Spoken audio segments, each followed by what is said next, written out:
Hi everybody, and welcome to session 3 and how to build a strong family. I'm Dave Buskell with Mike Vincent here at Victory Road Evangelical Free Church.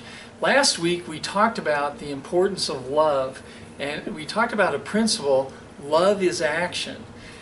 This week we're going to talk about love again also, but we're going to talk about 5 love languages. Dr. Gary Chapman wrote a book called The 5 Love Languages, really excellent book.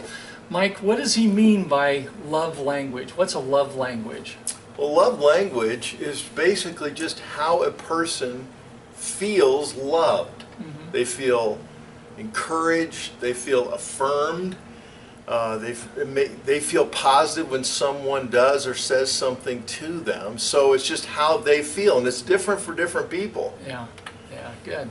So what are the 5 love languages? Yeah. You list 5. What are they? Yeah, well, there's 5 love languages: words of encouragement or affirmation, where you say, hey, great job, and that means a lot to a person. Or quality time, when you just are there together and doing things together. I think of the time when my wife and I were talking about love languages, and I was asking her how she felt loved, and we were doing the dishes together. It wasn't just me doing it or her doing it, we were doing them together, and she said she really felt loved. Yeah. So it was a quality time. Another one is acts of service. This is where you do things for someone.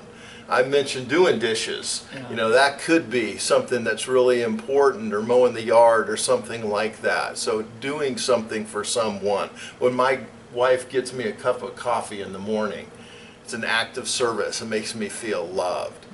So words of affirmation, acts of service, quality time, and gifts is another one. So when someone gives you a gift or gives you something special, I think of the time years ago I was reading about the 5 love languages for your children, and I was reading about gifts, and I remember my mother-in-law saying how Debbie really enjoyed, that's our youngest daughter, really enjoyed going out and buying gifts for her family. And I thought, wow, maybe that's her love language. Right. And so I took Debbie and I said, Debbie, let's go, I want to do something for you. And so it wasn't a special occasion. And we went to Build-A-Bear, and I bought her a Build-A-Bear. And she looks at that time. If you were to ask her a special time with Dad, it was that time that I gave her a Build-A-Bear. They made her feel loved. Yeah, she really felt loved during that time.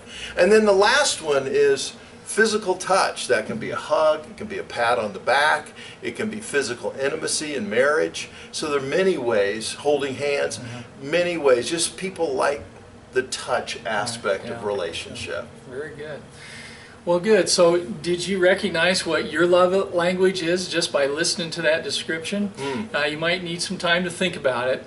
But I also, in the email I sent you, I included another link where you can actually go online and fill out a short survey and find out what your love language is. It does it just right away. It probably takes 7 or 8 minutes, but it's a fun thing to do. It is. And so a practical application this week is for you to do that, fill out your survey, and then sit down and discuss with your spouse, with your kids, what is your love language and what is their love language. Yeah. And find out what really communicates love to them.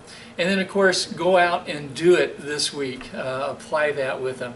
That's just another very important building block in building a strong family. Boy, if you do those things, you're really on your way laying a strong foundation for building a strong family. Absolutely. Yeah, so thanks for joining us in this session.